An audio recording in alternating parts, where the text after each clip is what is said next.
There seems to be almost a consensus online that having no friends is an immediate red flag, especially if you're a woman. There are videos warning people from getting close to people like this because you will find out why they don't have friends. But as a grown woman, talking to a girl and she says she struggles with keeping friends and she has no long-term friendships, and for some reason throughout her entire life, people keep on dropping her, listen to me now. Run for your life. There is a reason why, and that reason is so egregious, you don't need to figure it out yourself. In my lived experience, they have major character issues. Obviously, there's exceptions to every rule. I'm not saying that you have to be best friends with someone from high school, but if you went through K through 12 education and you went through college and every single person has an issue with you, the issue is you. Now, I agree with this to like a certain degree. I think there are people who don't have friends because they don't know how to be good friends themselves. For example, they expect a lot from you without giving anything in return. Maybe they aren't trustworthy, they don't know how to keep a secret. Obviously, there are character flaws to be named that cause people to like have no friends. But I think this conversation was taken way too far, and now it's like branded as a warning sign that somebody doesn't have any friends, even though there may be so many reasons why they don't. For example, they maybe had a chaotic childhood, maybe they had some difficult relationships in the past, and that's what's causing them to not have friends. And those are only just like a few reasons to name. There are probably like so many more. And a lot of those people who are deemed not fit to have friends because they don't have friends really struggle with being perceived like this. A lot of those people want to make friends, but they just don't know how to, or they can't for like a bunch of different reasons. Maybe they are introverts, maybe they lack some social skills, maybe they don't know how to start a conversation with somebody or how to keep a friendship going. There may be plenty of environmental factors that they deal with either right now or in the past that like caused them to have no friends. They look for fault in themselves, and being perceived like this doesn't really give them the courage to try and seek out new friends. This narrative that someone who has no friends is an immediate red flag is incredibly harmful in my opinion. Those people may internalize this idea that they are the problem, or that being friendless is their innate trait that they cannot do anything about. On the other side of the coin, you have people who have consciously decided not to make any friends and to be lonely, and one of those people is Lana. Lana has gained quite a lot of popularity because of the type of content she posts. Her videos mostly consist of showing her evening routines as a child-free and single girl that has no friends and lives alone. She mostly shows her life. Sometimes she'll talk about, I don't know, a TV show she's watching, a book she's reading. Generally speaking, she is a lifestyle influencer. What makes her different in this niche is precisely her lifestyle, because a lot of influencers like her want to be seen as people that you should be envious of because of how busy their life is. They want to show you that they are popular not only online but also in real life. Lana is the opposite of that. She shows how like calm, peaceful, and in a way silent her life is, and somehow that has the same effect on the audience as influencers who show their very busy and expensive lifestyles. When you watch a creator who travels a lot, has a Birkin collection and a bunch of fancy cars, you might feel jealous of that. Maybe you also want a closet full of makeup products or a yacht vacation, but you just can't afford it. But this is the type of envy that we are used to. In the capitalist world, it's just normal to be jealous of somebody who has a lot of money, a lot of things, who travels a lot. Like, this is something we are used to. But Lana's content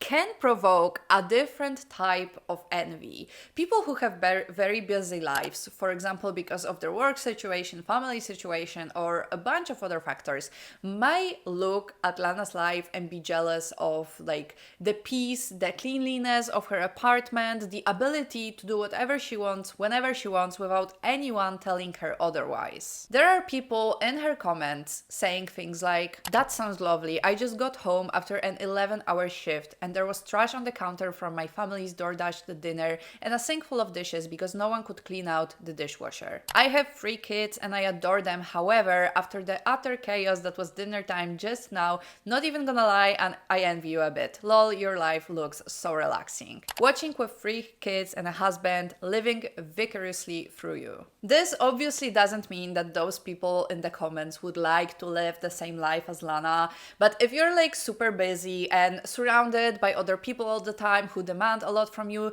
the idea of being just like on your own and only worrying about yourself can feel like a dream that will never come true. I know a lot of mothers especially would love to have like a week to themselves or even just a day fully to themselves to kind of like recharge their batteries before they come back to being everyone's problem solver. And when they see Lana's lifestyle, they may feel the exact same emotions as someone who is broke and wants that expensive lifestyle that a lot of influencers show. Lana's content is also very comforting to people who simply live very similar lives to her. People who don't have friends, who are lonely a lot of the time, they may feel better knowing they aren't the only ones like this. I think it's very telling that this type of content is so celebrated and also seen as so like out of the ordinary. I think a lot of us are used to living very busy, very fast lives, and then when we see somebody who just has so much peace and quiet in their life, it just feels weird.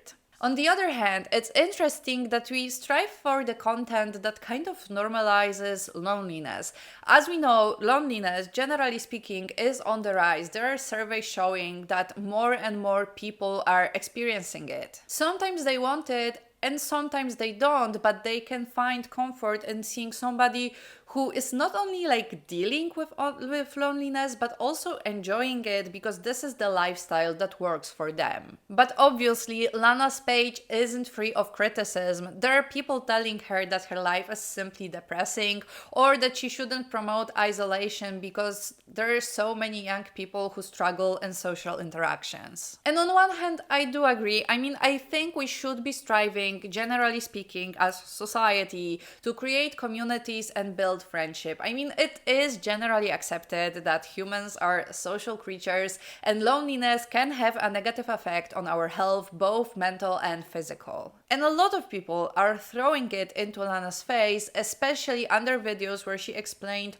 what led her to adopt this lifestyle. It was a difficult childhood, both because of the situation at home and bullying at school. Anyone else grow up as the weird kid? Because I definitely did, and honestly, sometimes I still feel like I am. It sucks, but you definitely are judged by the way you look, especially when you're in school. And when my mom finally left my abusive dad, I was in the 4th grade, which is when kids start becoming really mean. And we were so poor, which means I didn't have very many clothes. I basically rotated between 2 different sweaters for the entire school year. I had the most messed up teeth and we couldn't afford braces. And of course, to top it all off, I had super frizzy curly hair that I had no idea how to manage. And listen, even if I didn't know I was ugly, those kids were gonna let me know. You truly have to go through it to understand the trauma of being asked out as a joke as a kid. Like when a boy would come up to you and just say hi and then you'd suddenly notice all his friends are laughing behind him. But I wish it was just boys that were mean, because girls were honestly sometimes worse. We could never afford to order pizza. Remember this one time there was a pizza day at school and I got so excited and ate 3 slices? And I was definitely a chunkier child. But I'll never forget this girl Erica that looked over at me when I was so happily eating pizza and was like, oh my god, that's why you're so fat. This is obviously very heartbreaking, and honestly stories like this are one of the reasons why I find this whole having no friends as a red flag thing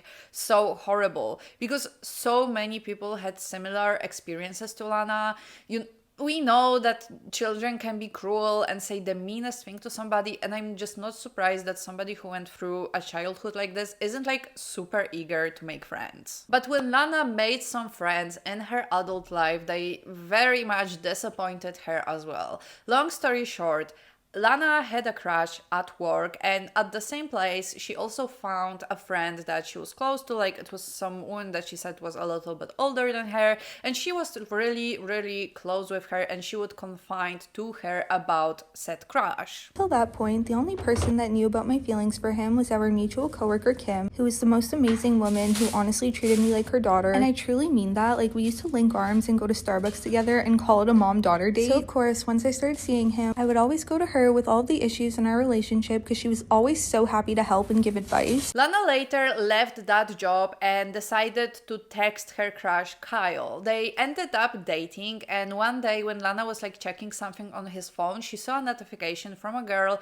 agreeing to a date with him. She again confided in her friend, and that friend told her that Lana shouldn't worry about it because her and Kyle are like meant to be together, so it's not a big deal. Then they later broke up because it wasn't like a single situation like this. They later broke up, and after a little while, Lana found out that Kyle and her friend were like dating and that they had been dating even while Lana was with Kyle. Now, under this very intimate and sad story, you can find comments like this. You can choose to stay stuck in your trauma or push past it. I was bullied my entire life until I was 13, and although it sucked, it just made me stronger.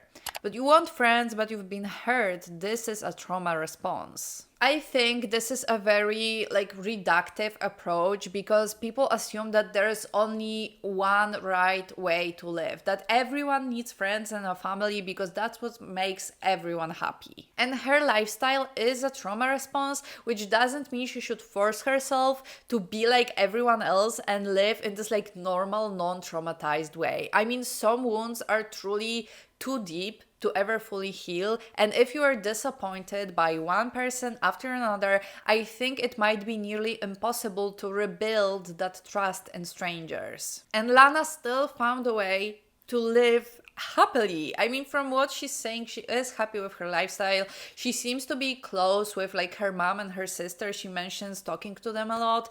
And she also says that she built a community in her audience. She admitted in an interview for The Cut that making videos brought out people that live the same life, and that her and her audience make the choice to be alone but not feeling lonely. This is definitely an unconventional way of dealing with loneliness, and by unconventional, I don't mean wrong in any way, but frowned upon by a lot of people. I know that for somebody who is an extrovert or who had a rather normal childhood, this seems like somebody who is closing themselves off from other people.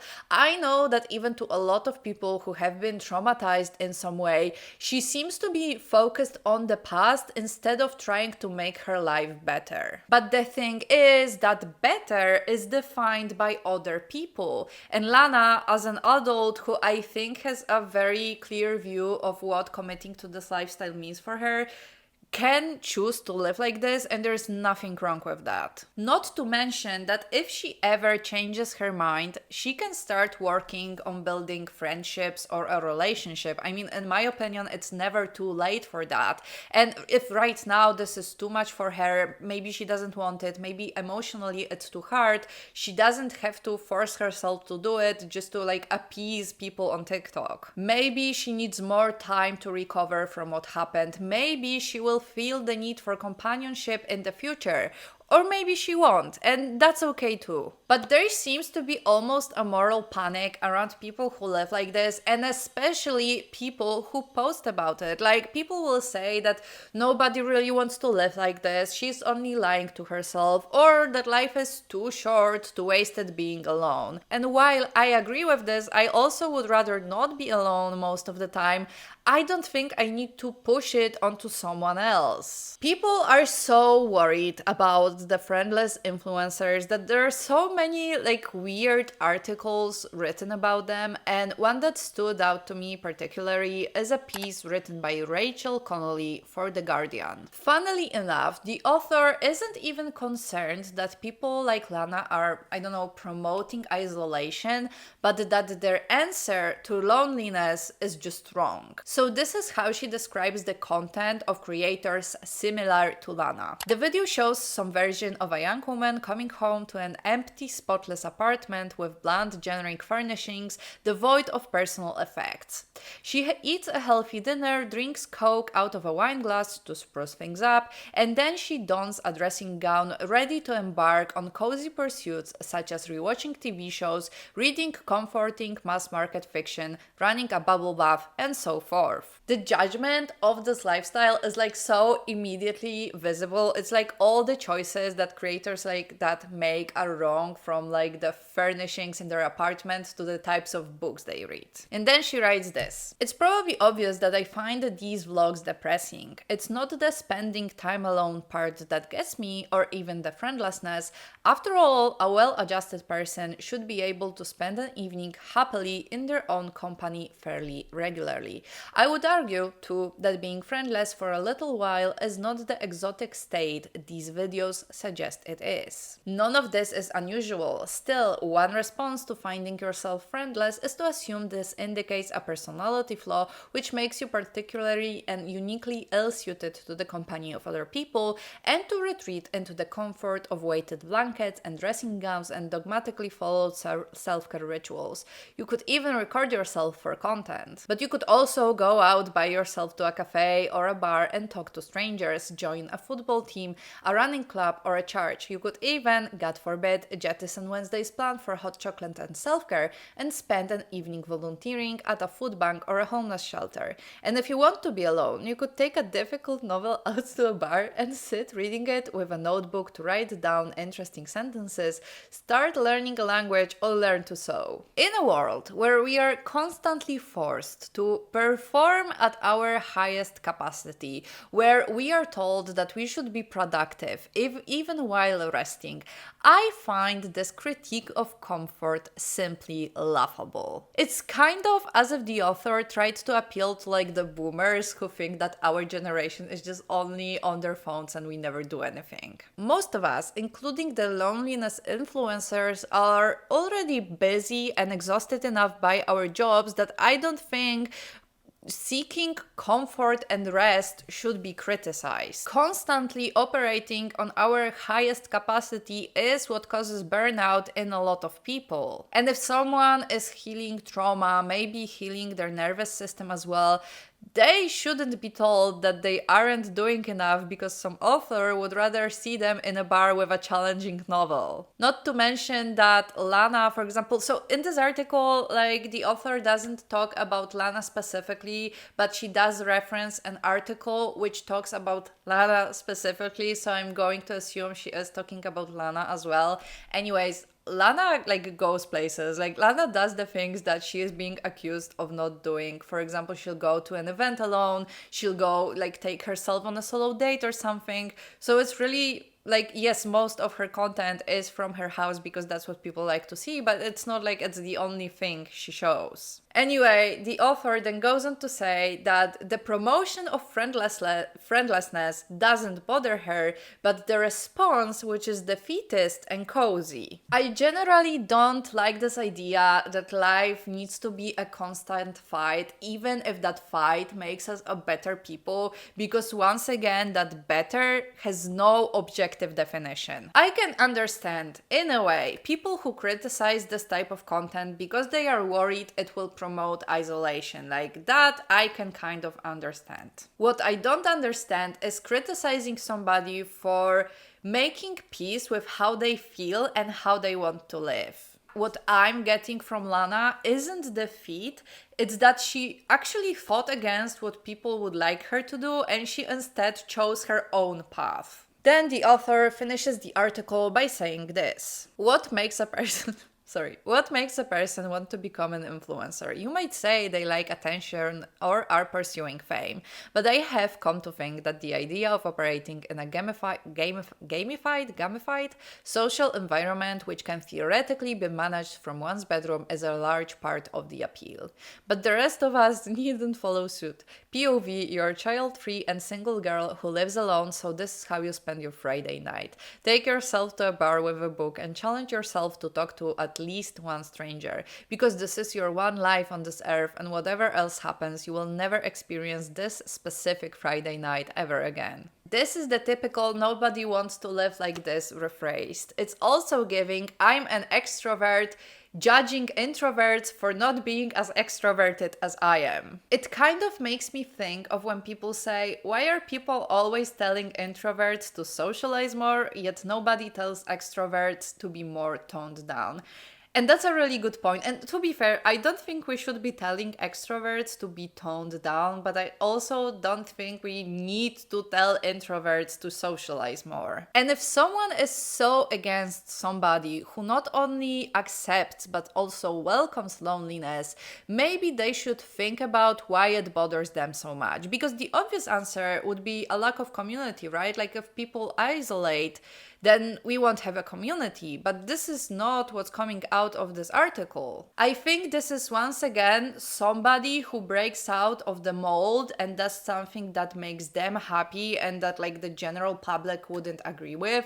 So we call them a defeatist who doesn't read challenging books. I think that people who think like this, who criticize those loneliness influencers, are doing so without really examining why people want to watch this type of content in the first place. Whether we like it or not, people are experiencing loneliness on a larger scale, and they want to feel normal. They don't want to feel like there is something wrong with them or that they are missing out on something. Social media usually sells a very busy lives. Like the most popular influencers are like constantly surrounded by people. They are constantly going somewhere, doing something, and it just simply doesn't reflect a lot of like normal people's lives. And those who are more on the lonely side, they want to feel normal too, and they kind of maybe want to be represented too. They want to have a creator that they can feel similar to. Lana and creators like her made a space online for introverts and lonely people where they can feel free of judgment. They can engage and sympathize with influencers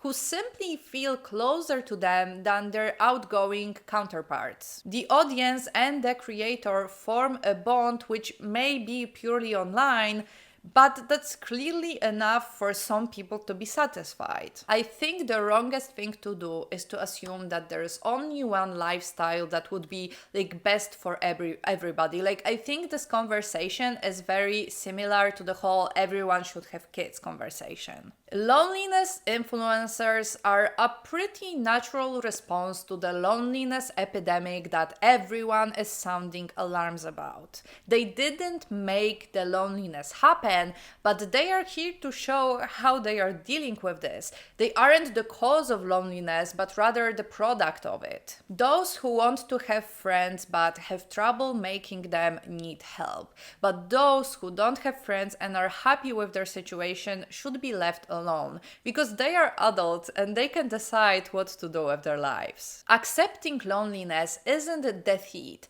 it's thriving under the circumstances you are in, or paving your own path with no regard for what other people think would be best for you. Let me know what you guys think about it in the comments, and if you don't know what to watch next, check out these videos of mine. Obviously, don't forget to subscribe, and see you in the next one. Bye!